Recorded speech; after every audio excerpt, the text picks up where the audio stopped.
नमस्कार। मैं doctor Ashish Kumar Shangi, department of drawing and painting, government college Bundi. हम भारतीय चित्रकला का अध्ययन कर रहे हैं और इस अध्ययन में अब तक हम प्रागैतिहासिक काल, अजंता, राजस्थानी शैली, मुग़ल शैली के बारे में विस्तृत चर्चा कर चुके हैं। आज हम इसी क्रम में बात कर रहे हैं पहाड़ी शैली की। पहाड़ी शैली क्या है, इसका उद्भव और विकास कैसे हुआ, उसके बारे में आज हम संक्षिप्त परिचय प्राप्त करेंगे। दरअसल पहाड़ी शैली जो है वो हिमाचल प्रदेश के छोटी छोटी जो रियासतें थी, जो पहाड़ियाँ थी, जहाँ पर छोटे छोटे राजाओं की जो रियासतें थी, उनमें स्थानीय कलाकारों के द्वारा जो शैलियाँ पनपी, वो पहाड़ी शैली कहलाती है। जैसा कि आप इसके स्क्रीन पे देख पा रहे हैं, ये कांगड़ा शैली का चित्र है और कांगड़ा इसी पहाड़ी शैली का एक केंद्र था। इसके बारे में आज हम बात कर रहे हैं। पहाड़ी शैली जो थी, उस पहाड़ी शैली में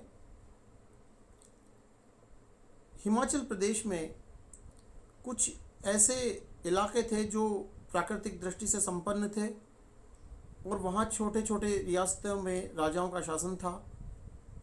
जिस तरह से राजपूत राजाओं के शासन में पनपी जो कला थी वो राजपूत शैली और फिर बाद में राजस्थानी शैली कहलाई। मुग़ल बादशाहों के संरक्षण में पनपी जो कला थी वो मुग़ल चित्रकला कहलाई। इसी तरह से हिमाचल प्रदेश के जम्मू के छोटे छोटे हिस्सों में जो रियासतें थी, उनके राजाओं के शासनकाल में उनके संरक्षण में जो पनपी कला थी वो पहाड़ी शैली कहलाई। इस पहाड़ी शैली के मुख्य जो केंद्र हैं, वो मुख्य केंद्रों में गुलेर, कांगड़ा, नूरपुर, बसौली, चंबा, कुल्लू, गढ़वाल, मंडी, जम्मू आदि इसके केंद्र रहे। इन केंद्रों में जो कला पनपी वो पहाड़ी चित्रकला के अंतर्गत जानी जाती है। यहाँ जो आप स्लाइड देख रहे हैं, जो चित्र देख रहे हैं, इस चित्र में बसोली शैली में ये चित्र बना हुआ है। तो यहाँ इस पहाड़ी शैली के अंतर्गत इसकी जो दो उप शाखाएँ हैं, कांगड़ा और बसोली, उसके बारे में आगे वाले अंकों में हम विस्तृत चर्चा करेंगे। यहाँ पहले हम ये जान लेते हैं कि पहाड़ी शैली हमारे सामने किस तरह से आई। पहाड़ी शैली जो थी, इस शैली का प्रथम परिचय 1910 में डॉक्टर आनंद कुमार स्वामी के प्रयासों से हुआ।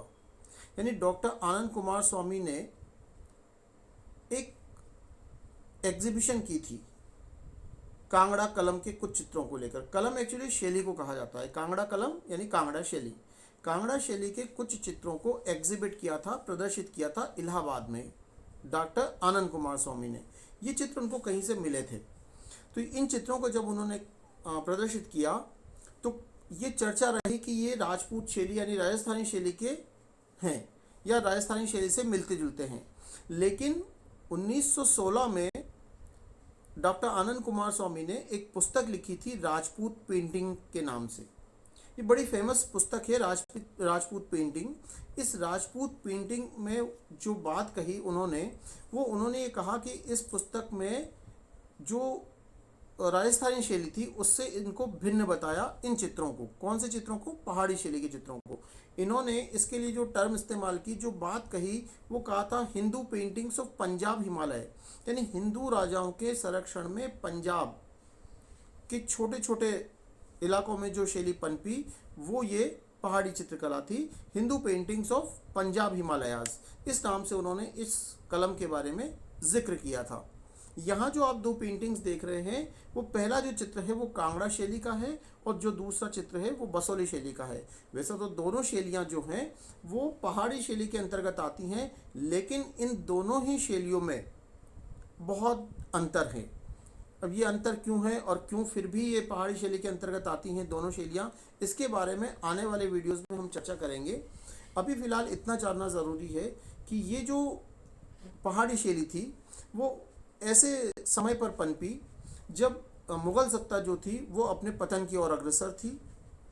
यानी मुग़ल बादशाह औरंगज़ेब के समय में ये कला दम तोड़ रही थी और जो चित्रकार थे उनके आश्रय नष्ट हो रहे थे। तो इसी दौरान ईस्ट इंडिया कंपनी का वर्चस्व बढ़ रहा था, तो कलाकार अपने रोजी रोटी की तलाश में, अपने जीवन यापन की तलाश में कुछ ऐसे स्थानों पर माइग्रेट कर रहे थे, ऐसे स्थानों पर जा रहे थे जहाँ पर वो सुकून से अपना कलाकारी कर सके। तो इस अवस्था में जो हिमाचल प्रदेश के कुछ छोटे छोटे जो सुंदर सुंदर दृश्य थे, जो सुंदर इलाके थे, वहाँ पर ये लोग पहुँचे और वहाँ पर इन्होंने जो चित्रकला को जन्म दिया वो एक्चुअली पहाड़ी शैली कहलाती है।